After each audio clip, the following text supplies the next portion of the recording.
Good morning, councillors, staff and guests to the chambers. Welcome. I'm not used to using this microphone system. It seems to be feeding back. But anyway, we'll carry on. Welcome to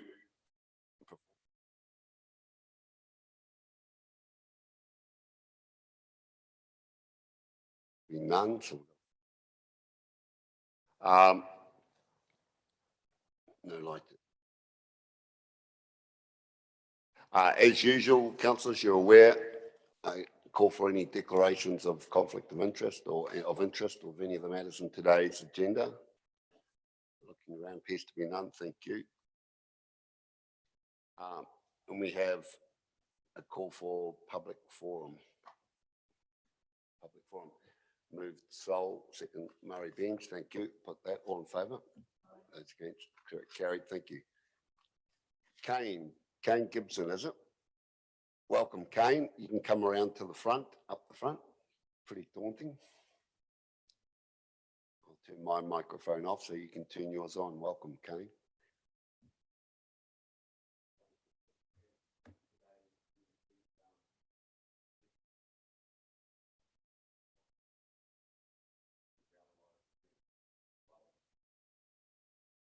Hello, my name is Kane. I'm here to speak about Pori Pori River. Every day in the summer, I go down to the river, and you know what I find? Rubbish. We find food scraps, beer cans, and bottles, plus many more other items. It's horrible. People come and do skids and donuts in their vehicles. It's so bad. My dad and I go down there to clean it up because we want the next generation to be able to enjoy it like we do. Instead of just the selfish ones, imagine what Pori Pori River would look like in 2025 if nobody takes care of it. It will look horrible. It's bad enough as it is. We just want to clean it up and make it safer. So I would like to ask if we can clean it up down there and cut down any overgrowth. I was hoping to get some fences and bins down there, but the rule of the bins would be no bringing trash from home and get the old no dumping signs back. My dad takes the food scraps down to the eels and people try to catch them, but they're endangered short-fin eels. I'm not just showing you the problem, I'm giving you a solution. I would like to get this done before Christmas when the river gets really busy with people wanting to enjoy it. This is some of the things people dump: beer bottles, beer cans, plastic bottles, tires, earrings, necklaces, bracelets, watches, glasses, nappies, knives, rope, car parts, rubber, food scraps, graffiti cans, dead eels, sticks, fish hooks, dead fish, bones, phone cases. In hope of a conclusion, here is what I think would be good to see happen. Picnic tables, seats, fences, a gate so cars can't drive down, stairs and railing, no graffiti sign, no dumping signs, bins emptied once a week. Don't we want the next generation to have it and enjoy it like we do? Please consider my ideas, because in 5 years' time, I would like to see it nice and clean so people could take their friends and family down and not have to worry about rubbish. Thank you, Kane. That was a really, really comprehensive report and a lot of time put into that. Thank you very much. Councillors, have you got any questions for Kane? Councillor Denia. Can I ask you, Kane, has the problem got worse over recent years, or has it always been like this? It's gotten better, but it's just bad seeing rubbish in the water down at the bottom and all in the bushes and all that. Councillor Murray Bench. Kane, this is the first time anyone has come to see us and detailed exactly what's going on in the waterhole down by Pori Pori Road. And so thank you for your detailed submission. What do you want to have done immediately, if at all possible? I would like it to be clean and nice and safe for any kids, adults, people with problems that go down there, and make it nice and safe for them. So are you saying you need the bins and the signs prior to Christmas? Yes. Kane, we've had a policy of actually not putting in a whole lot of rubbish bins around, preferring people to actually take their rubbish home with them that they bring, in the fact that in the past it has acted as a magnet for people to dump rubbish. But do you think in that case it would really warrant putting a rubbish bin down there? Yes, it would help a lot because people just dump rubbish all over the road and that.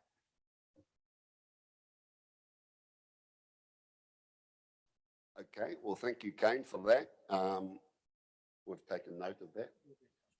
Yep, and staff will be in touch with you. So thank you very much for your taking the time out of your holiday to come and do that. So well done. Cheers. Mr. Chairman, could we just explain to Kane that we can only ask him questions, but what he has said gets referred to staff who will then report back to us and to you. Any comment? Thank you. Yep, you've done my job for me. Thank you. Thanks. Okay.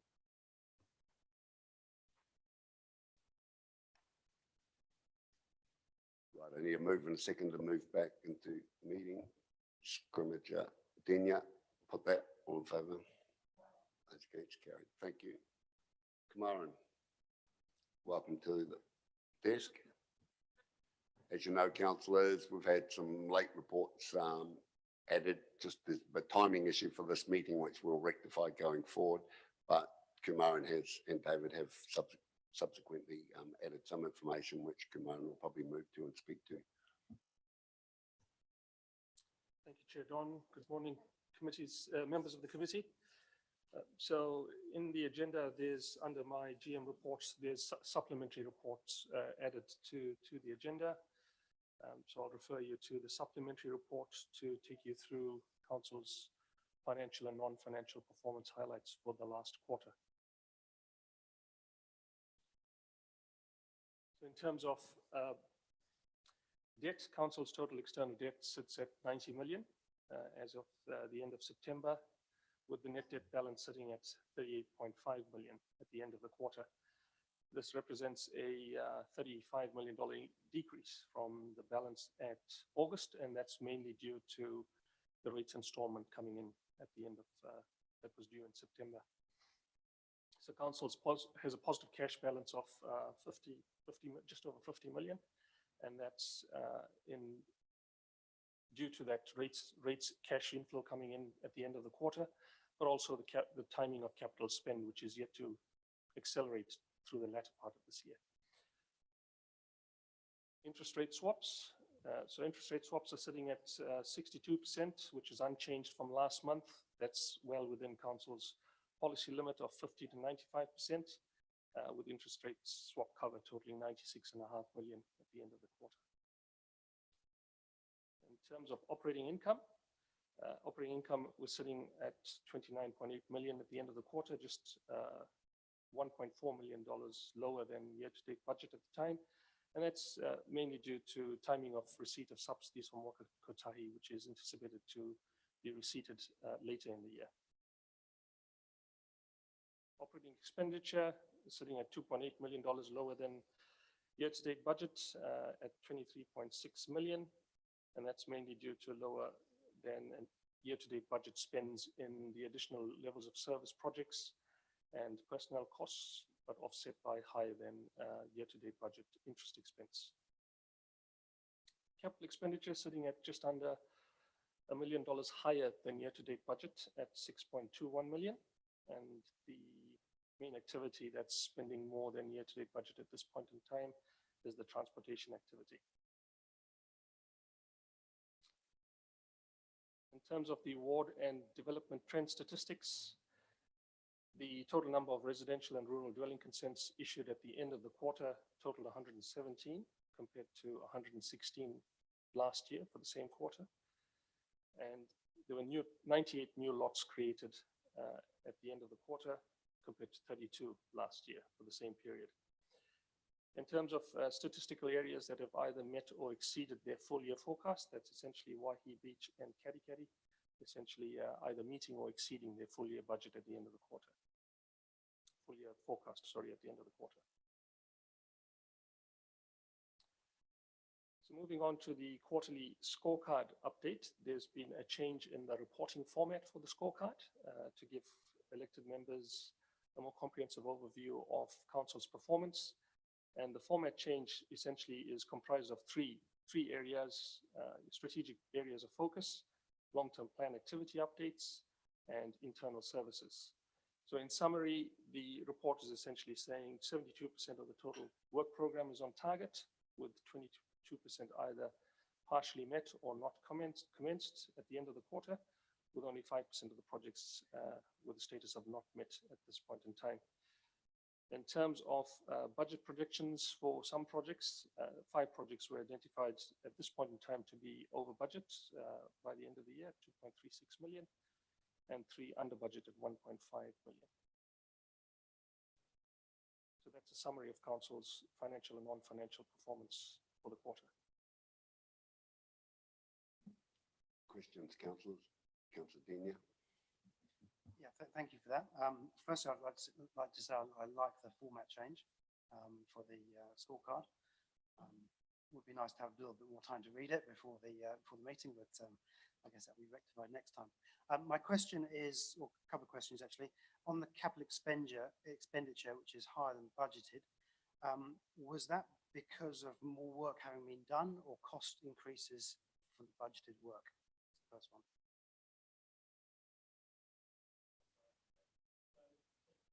The timing of the works, so it's a balance between timing of the works and the budget spread through the year.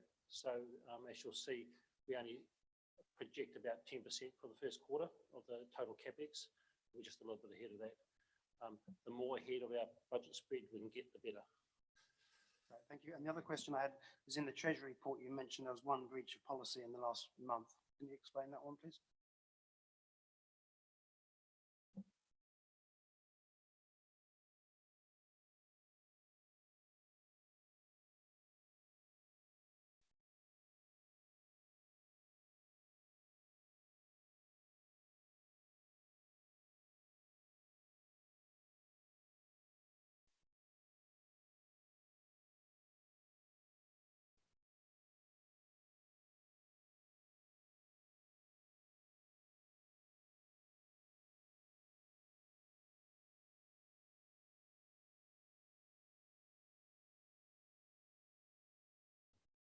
Councillor Denia, could you kindly refer to which page you picked up that comment on, please? Sure, it's on, so it's in the key financial, in one of the supplementary papers, and it's on the page 6 of that, underneath it's under compliance, which is beneath the New Zealand dollar benchmark and weighted cost of capital.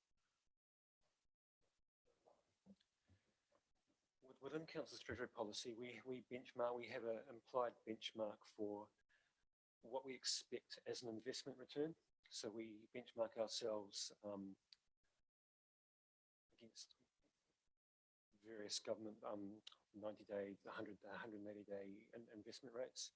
We have a technical breach of policy in that regard, because when we've gone out to market on our term deposits, the rate that we've been offered from the banks is lower than some of the rates that perhaps the government might have been able to achieve on their investments. There's really not a lot we can do about the rate we're offered from the bank, and it is a technical breach, but it's more around the rate that we are offered by the banks when we go for term deposits. Okay, thank you.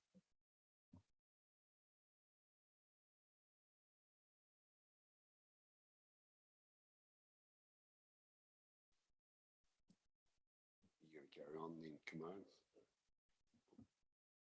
Margaret? I'm not quite sure if I'm working on the wrong thing, but of the debtors that we have at council, what success rate do we have of getting that money back? Rates. Council is very good. So we have a well-established process where we work with the debtors on a personal level, and we do send them to collection as a last resort, but on the whole, collection is very good for council. One can expect that percentage to drop. There's there's always going to be an element of managing a business and working with customers. So we do have a target of moving that downwards, and it's working with our customers to try and make that happen.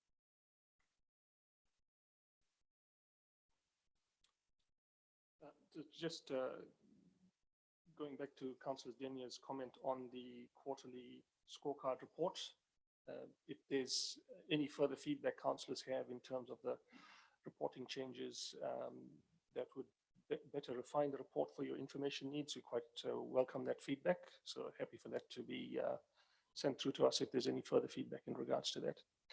Other than that, that essentially covers all of the content of the report. Sorry, just a comment, Mr. Chairman. So we've also incorporated into this report what was our operational risk updates. So that report's been removed. It's now incorporated into here. So you'll see within the scorecard, particularly on that attachment 4, there are some updates within that in terms of the strategic projects or key items. And so as part of this morning, Jim is going to provide an update on the Waka Kotahi funding, and you'll just run through a few slides on that and go where it's up to and the impact for our business. Okay, before we do that, I've just got 2 questions from Councillor Daly and Councillor Henry.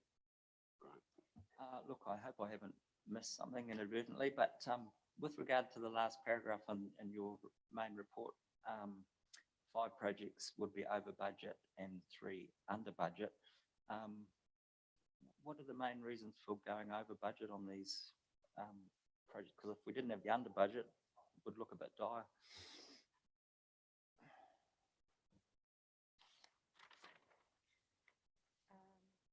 I guess for overcost, the main ones as regards to stormwater, there's 2 at 2 million, and that's related to work at Waihi Beach and PO Shores. The upgrade's been expanded, and at PO Shores, there's a rising main replacement also. The transportation, it's completion of the trail link to Pahoia, and then the smaller ones is just minor changes. One has been said with the SCADA system, but there's a carry forward to cover that, so that's okay. And then in terms of under cost with water supply, with central reticulation and the additional reservoir, with regards to the reticulation, there's a delay in getting the landowner's approval, and with regards to the reservoir, there's a delay in consents. Does that cover? That sounds pretty comprehensive. Councillor Henry. I too appreciate the new format and the detail that's been given in the scorecard particularly. The question I have is looking at the app that we use to go in and see how projects are progressing. The last entry had been on the scorecard was on the 8th of August. Will this information, on the screen I've got here, will this information transfer into these scorecards? Yeah, they should. But the scorecard that you're seeing is for Q1 of 2022. If there is a narrative that hasn't been updated, it may show an old update, but I will follow that up. Sorry, I'm actually giving you a 2020 date for August. It's actually the 21st of January is the last one on there. Yeah. I will follow that one. Yeah, okay. Thank you. Councillor Dean, followed by Mayor Webber. In attachment 4 on page 2, there's a comment about Rangiora Business Park, and it says that we're working together with Waka Kotahi for funding for the interchange. I thought that funding had been provided by the Provincial Growth Fund. What's going on? Why are we having to find more funding?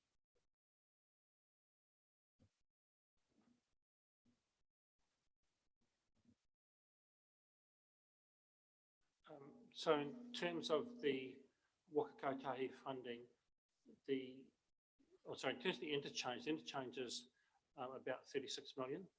The PGF funding that Quayside obtained towards the business park was allocated to the interchange, that was 18 million, so there's still a shortfall. In terms of the overall business park viability, any additional funding that can be received is useful in terms of the overall park picture. And so in our application or our submission to the Regional Land Transport Plan is now included in it. There was a further, the interchange was included in there, and also the local road component. So there was a $36 million line item for interchange and $15 million for the local roads associated with the business park. And there's an opportunity, and an opportunity to receive the subsidy for both those components outside our current approved program. So it has to go through a business case process for the park. And that business case application has to be council's application, because only a road controlling authority can make an application for the funding. So if it was approved, it would be channeled through council to fund the infrastructure.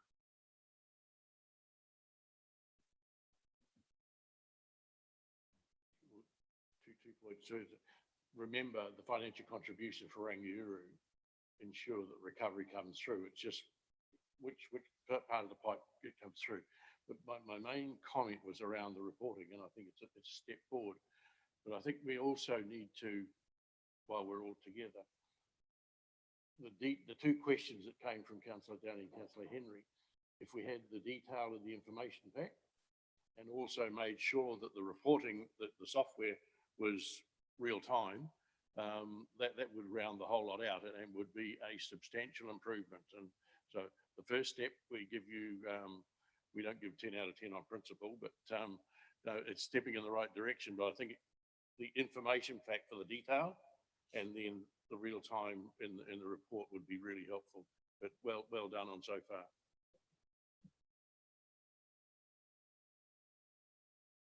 Thank you, Oliver. So have we got Jim? Jim's contribution. Welcome, Jim.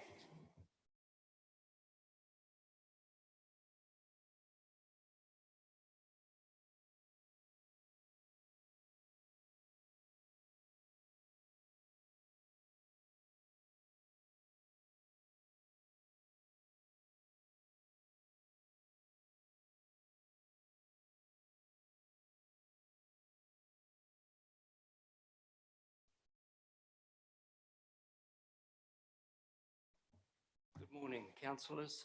While we're just getting set up, I have 10 slides covering transportation funding and the implications of our allocations that have been approved by Waka Kotahi.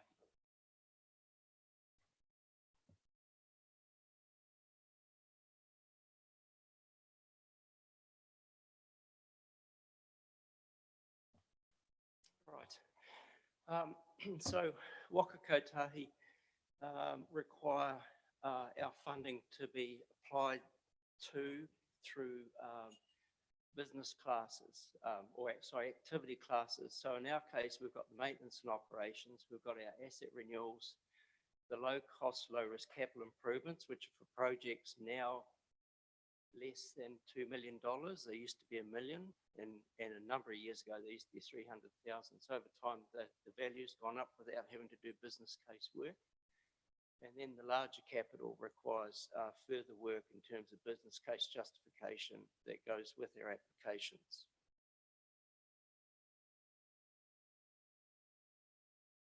So in the development of the Regional Land Transport Program, which started more than a year or so ago, the applications were far greater than what had been allocated by the Ministry and Waka Kotahi across all the funding classes. And as a result, there were delays in getting our approvals through. But The good news was the government allocated 2 billion additional Crown funding into the national program over the next 3 years for all those activity classes. So we finally got our approval on the 7th of September last, and that was well later than usual. So it's given us about a 5-month delay in our planning because we didn't have the funding certainty. Our co-investment, it's called subsidy, it's called co-investment, it's also called our financial assistance rate of 51%, means that whatever we spend, we can claim back for qualifying activities. You'll see the development there back in September a year ago. We applied initially for what we thought was our projected costs for the next 3 years. We reviewed that just before Christmas to 45 million or so. It was moderated down in the new year to 42. And then we got initial allocation or indication in May last of 41 million. Subsequently, we've had an approval on the 7th of September to 42 million there on the table. So the activities in this activity class are the maintenance, operation, and renewals. Most of these are delivered by Westlink under our long-term maintenance contract. And this now with the extension will run for 2 more years, but for 28 months of the 36-month program or allocation, the funding allocation. This means, subject to a number of issues, we may have a shortfall in the last year. The contract will end on the 31st of October and give us 7 months for a new contract in that last year of the funding allocation. So as I say, we've been able now to complete our planning processes, and Westlink are now completing their project designs. They're scheduling their subcontractors, liaising with utility providers. They're securing the resources across their subcontractors for the next 2 years of physical works. And these will include the maintenance activities, the resealing of the surfacings, the pavement renewals, which we do as they wear out incrementally across the network. Also includes our improvements, which are the seal widenings that go with those pavement renewals, and any other minor improvements such as drainage upgrades, replacements of assets that have deteriorated to the point of being uneconomic to maintain any longer. Now the next activity class, the low cost, low risk, it used to be called minor safety. With the increase in the allocation per project from 1 million to 2 million, the agency chose to break this activity class into those 4 categories, those work categories. First time they've done it, and they've allocated what we applied for in gross. They've split it across those items, and we are not able to transfer money between those now. So whatever we've applied for, the particular projects, that's it in each one of those, and they've given us 3 only. So as a result, we're able to do the improvements associated with the asset renewals, but we're not going to be able to get funding for seal extensions or the other community works. So the net result there is, in the past, if we have $1 million seal extension, we've been able to half fund it. So going forward, it will half our ability to deliver a gross amount. So in terms of seal extension, we'll only be funding out of rates. So our delivery will slow down.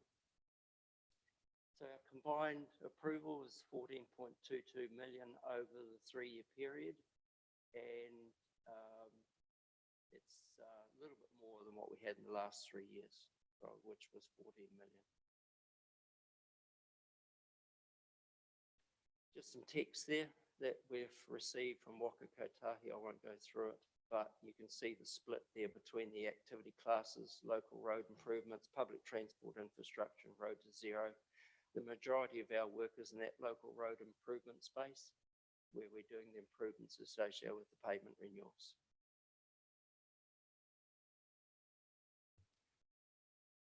Now, the The other activity class are emergency works. For the last 2 years of the contract, we've negotiated that these will be not included in the lump sum. The risk transfer ceases, and if and when we do have emergency work such as storm events, windfall, earthquake damage, structural damage, that sort of thing from natural events, we can apply to Waka Kotahi for the gross amount over the remainder of the 2 years of this contract, and we are entitled to receive our co-investment or our FAR subsidy rate for those works. We have to spend the money before we can claim it. But that's consistent across all our financial assistance rates.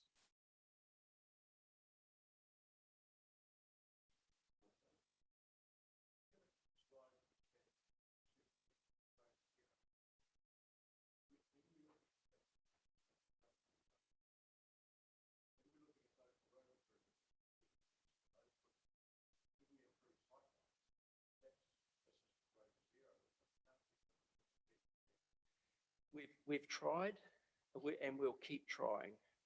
In the past, we have undertaken road improvements such as drainage, sight lines, width, and been able to negotiate and get financial assistance rate. We'll keep trying to do that, but our volumes are so low on our local roads that it is very difficult for Waka Kotahi to accept that. We'll keep trying. Councillor Henry. What does road to zero mean? Road to Zero is Waka Kotahi's activity class where they are funding interventions that have by default a business case justification. There's return on the investment, it's guardrails, it's intersection improvements, wire rope barrier, signage, speed reduction, so speed limit reviews. They're all funded out. Those activities are funded and are pre-justified, if you like, based on usually higher volume roads than our network. So in our case, it might be an intersection improvement and that sort of thing. Right, I'll just take Councillor Mayor Webber and then, no.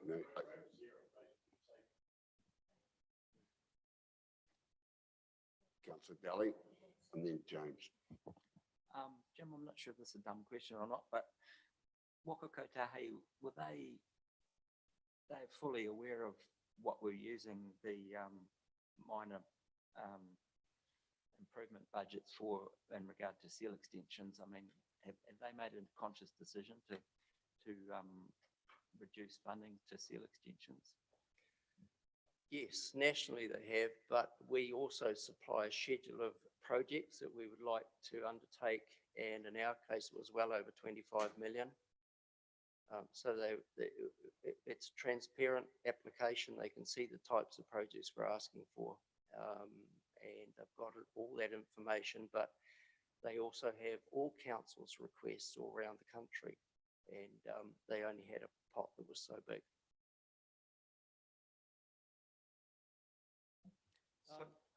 Keep going. I was going to ask a question. With respect to the LCLR component, would it be correct to say that although the government topped up the NLTP fund, they restricted how it could be spent, so we will still be short in some areas? Yes, the top-up has been allocated across all the activity classes nationally. So that's highway maintenance operations, it's state highway improvements, and it's local road improvements and the LCLR. And my follow-up question is, how will this affect things on the ground? I'm thinking particularly of the case that's been dragging on a little while, the rehab and widening at Light Road. Is that going to be put off further, or is that cancelled, or is that going to happen fairly soon? Do you know? No, it's one of the projects that has been approved. Thank you. Jim, you're real popular today. I've got Deputy Mayor followed by Granger and then Murray Bench. Thank you, Mr. Chair. And I don't want to throw stones at the messenger over there, but Jim, it seems pretty disappointing to me the government policy here. We've had people here in this chamber telling us that how big a health issue dust is.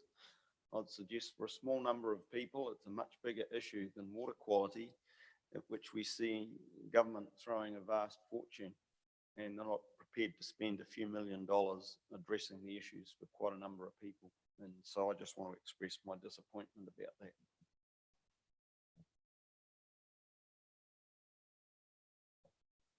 Thank you, through you, Chair. Just help me make sure I got the understanding right with the emergency work. So in the previous contract, that was part of Westlink's responsibility. Now we've taken it on, but we are effectively only going to be up for 49% if we have to do it. So we've halved our risk on that. That's correct. Yeah. Probably you can add our risk, the Westlink's risk was capped under the previous contract to 750,000. So we were funding that at a subsidised rate after that. So the $750,000 cap, we were paying something for it, no, a whole chunk of money actually, and they took the risk. And in a good year, they did very well. In a bad year, not so well. But it didn't meet, but also, and we've explained it before, it didn't meet the Waka Kotahi funding rules. And when we've been asked to push the envelope, that was our push got pushed back at that point in the last couple of years. So what we used to do, we couldn't do in the contract extension anyway.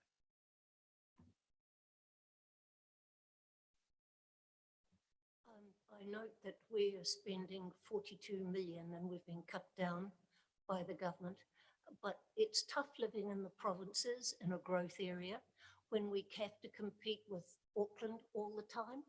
And it just seems to me to be so fundamentally wrong that we get the cycle bridge suddenly pops up, and at the same time, our second stage of the Makaroa Road upgrade is cancelled. And then I find $51 million has been spent by the Transport Agency on planning for that cycleway. And I suspect that the bridge protest march on cycles was part of that process as well.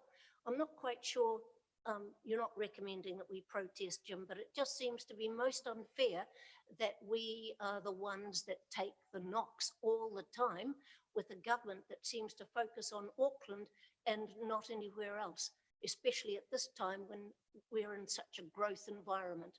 It's very poor indeed. And I just want to say thank you for what you and Gary Ellis do to get us to where we are now. It's just a tough job.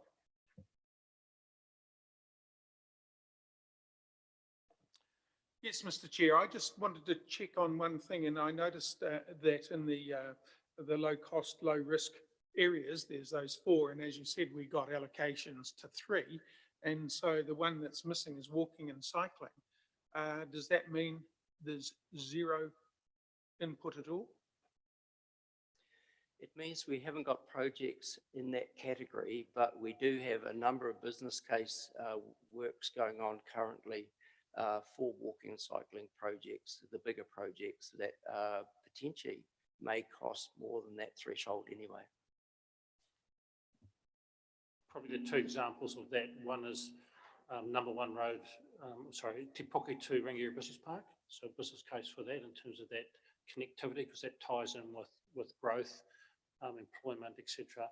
And the second one we'll look at, and we haven't started the process yet, but once the Athenry crossing has been consulted and go an agreed route, then you go, oh, let's see if it meets the requirements to get subsidy. Right, I've got one last one from Councillor Marsh. Who is responsible for mowing the roads out in the rural areas, not on the main highways? State Highway 2, it's an absolute utter disgrace. They haven't mowed it for I don't know how long, and you notice all the roads coming into Tauranga, they're all nicely mown. The further out you go, it's just a bloody disgrace. It really is. You know, it's grass that high, and they say that it's got to be so many meters off the road. Well, I suggest that someone needs to actually go out and have a talk to them and tell them to fix it up, because we're paying big rates. Yep. It's council and Westlink's responsibility to mow grass roadside. We would only mow on our local roads a metre back from the edge, and apart from safety, mowing on bends and curves. This time of year being spring, we have all this fast growth, and it is difficult to keep up with it, but it is our responsibility to mow roadsides through the Westlink contract. Yeah, so any concerns can be created, service crews can be created, go straight to Westlink. And we can follow that up. So you'll, if we put or if I put a service request in, but I don't see why that we have to do it. You know, we got two eyes. People, you've got road inspectors that are out there the whole time. I see them driving past here and stopping at the bridge. There's a jump onto the bridge of 2 inches. You know, those things need fixing, and if Westlink are responsible, and if we're the bosses, I think that we need to start doing something about it. Well, thanks, Fairbairn. We'll follow up on that. Right, I'm going to get Jim to speak to this, carry on through this. And so make a note of any further questions. I see a couple of hands, but you've already had a crack. And so write down, and if Jim hasn't covered it, I'll give you a second chance once Jim's spoken to this. Okay, this, the last slide just talks to the bigger capital. This is the projects that are above $2 million expected. The business case we'll have to develop and submit will be evaluated against the agency's investment decision-making framework. And if accepted, then they will provide co-investment for those projects. So these include, which we've talked about, the number 1 road shed path, the Omokara roading upgrades, there's a number of those, the CIP projects. Rangiora Business Park interchange, again, Quayside are writing that business case, and then we'll be following up with the local roading components of Rangiora. We've got the shared path, which Gary mentioned before, and also a couple of projects on Welcome Bay Road, which have been, one of them specifically has been delayed due to the installation of the water main along Welcome Bay Road, which TCC have now completed. So we'll be progressing that one to undertake the improvements with the pavement renewals on that side. So that's the end of that presentation about the Waka Kotahi co-investment. Thanks, Jim. Right, any mop-up questions? Deputy Mayor, you had one, Councillor Murray Bench. Was really just a supplementary question to Councillor Marsh's in terms of the mowing. Jim said that Council's policy is to mow 1 metre back from the edge of the road. Then in that case, why do we have in places they spend a great deal of time mowing back 5, 6, 7 metres, and other people can't get their 1 metre mowing? Accepted. Mowing the extra sometimes keeps down a whole lot of weeds and blackberry and stuff, but it seems, there seems to me, my observation would be that there's certainly a bit of favouritism around in some places.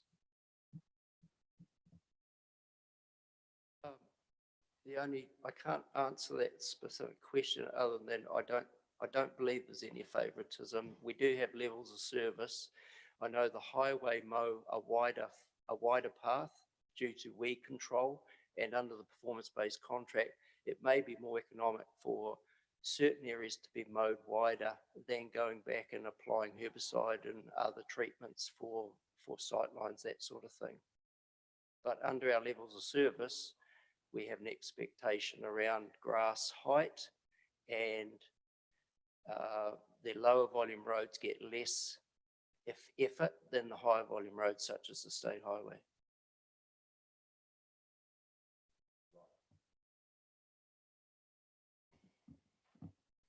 I hope you can use your influence, Jim. We're doing a Mokoro roading upgrades, and Western Avenue is to be widened, and it seemed very odd that this week there would be at least 6 men with stop signs, etc., just trickling seal along the side of the road. what on earth they were doing it for when the road is to be widened defies logic. So while money's tight, I think if you could have your influence to the contractor, I think it was Downers, and what they were doing there, when in fact they will be doing the widening, just made no sense to me whatsoever. Does the left hand not know what the right hand does? Under the contract, Westlink are required to maintain our levels of service. So if there is a certain level of edge break out there or a safety issue for people using the park, then they'll respond to that as an interim treatment prior to any significant improvements that are planned out there. Other than that, I see that as just general maintenance. Very kind. It didn't look like general maintenance to me. I'm just not aware of the site specifics. Yeah. Yeah, it was the question about Western Avenue. So that bit of hot mix that was put down the side to cover the edge break. And yes, it will be ripped up in 3 or 4 months' time when the roadworks get done. But as Jim said, it's not necessarily the disconnect within the contract that's going, they still needed to do that to meet their performance levels and have the road fit for purpose over the next 3 or 4 months. Just assuming that Waka Kotahi releases its funding annually to us,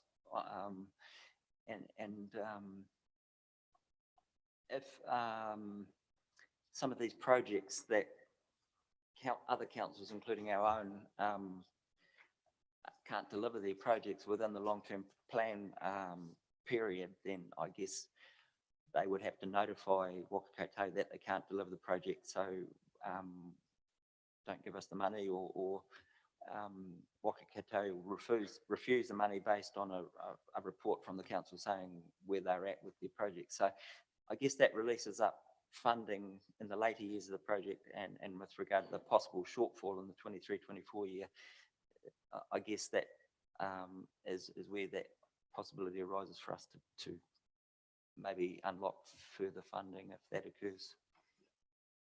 If you want to comment on that.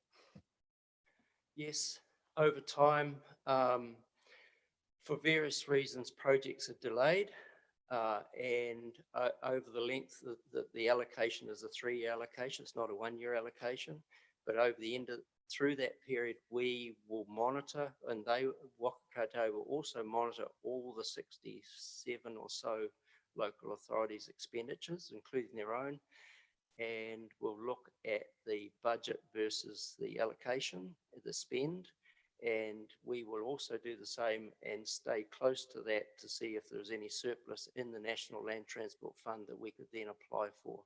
As long as we can undertake the work in that time frame, then there is a possibility of extra available funding, but we won't know till later on in the 3-year program.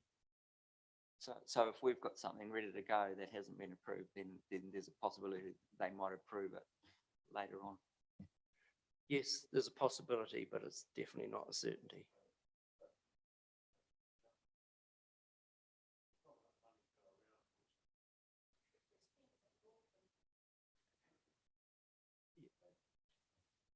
It's a timing issue that while we appreciate we've asked for more than we got, we still know that the contracting industry and the delivery of projects over the 3-year does fluctuate in terms of the planning versus the actual delivery.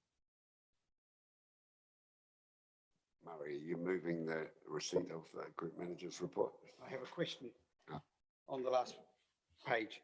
I don't understand why the Mokorora roading projects, which were CIP funded and all approved, that we have to go around the loop again to provide a business case for this. I mean, what do we do? Just fund consultants all our lives, or what?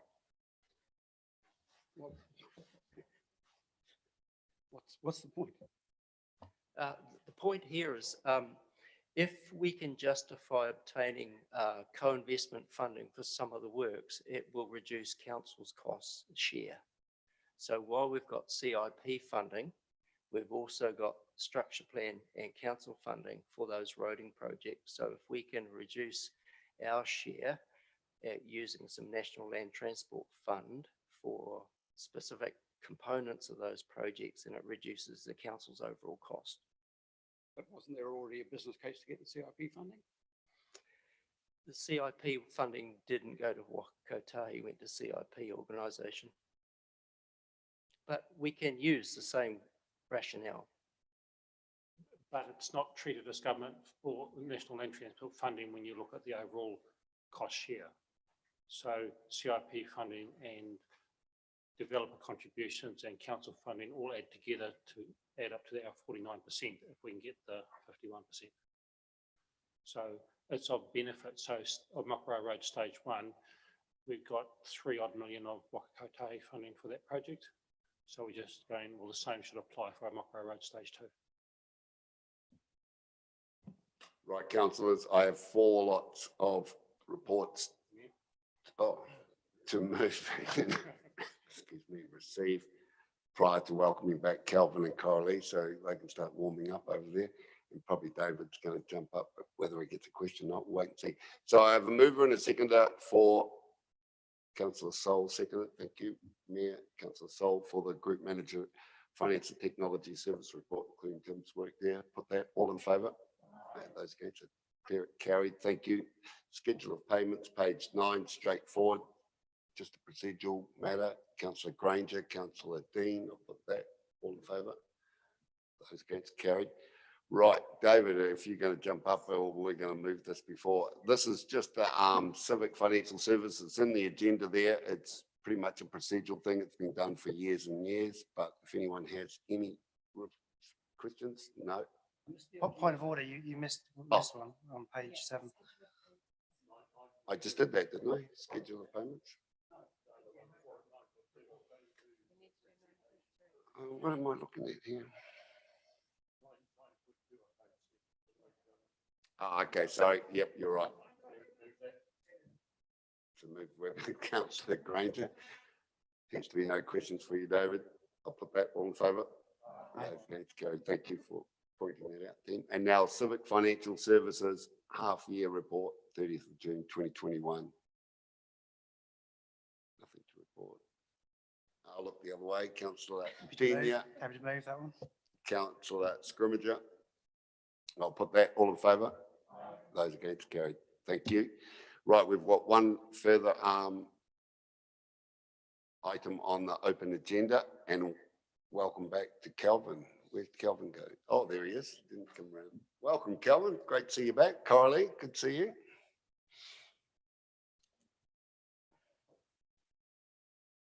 Katikei wastewater treatment plant effluent reuse and disposal options assessment.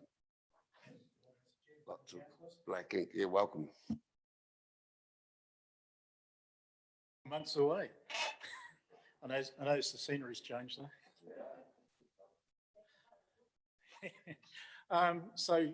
This report sort of marks quite a bit of work that's taken place in the last, I suppose, 4 or 5 years between Coralie and a team of people, which included some councillors, and we've had probably 2 lots of councillors in, community boards, and our local iwi and hapu. And if I just for a second, we started that venture where we were having separate meetings with the hapu on the mainland Katikati, and separate meetings with the iwi and hapu on the Matakana Island. That's how we started off, and we couldn't get them in the room, to now having them quite joyfully as a collective group, and they're all collectively working together. So to me, that was really an achievement. It took a bit to get there, it took a bit of trust, and this is eventuated in this report. So the report here is very simple, it's to be received, I know there's a second stage to this where we go into confidential, and I'm happy to maybe talk a bit more about things in the confidential section. Essentially, there is a bit of a roadmap out of this, and it's where you want to take that roadmap going forward. It's something we all know that in the Three Waters reform, that the subject around discharge into the environment is pressures being applied to not apply it to water, but to apply it to land. This report demonstrates that it's not that practical, and especially when you look at where we started, the number of locations that we started off with and what we've actually ended up with. And I'll probably I can talk a bit more about that in the confidential section. So, Mr. Chair, unless there's anything anybody wants to say, we'd just like to table the report at this point.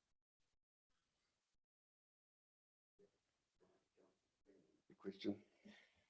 Just a question, with land-based discharge, are the nutrients, nitrogen and phosphorus, removed before it goes to discharge on the land? Or are they still there in the water? But depending on what you want to do with the treatment plant, there's an impact at the end of the day on the quantum of what will end up on the land. So the answer to your question is yes, it will end up on the land, but it's how you treat it, how you pre-treat it before it is applied.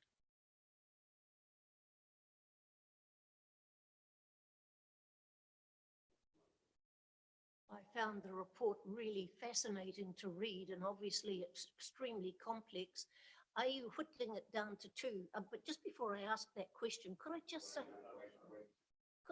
sir, that getting the information with all these attachments, it's really difficult. I've read the lot, but just referring them back to the agenda and where they come up is really quite difficult.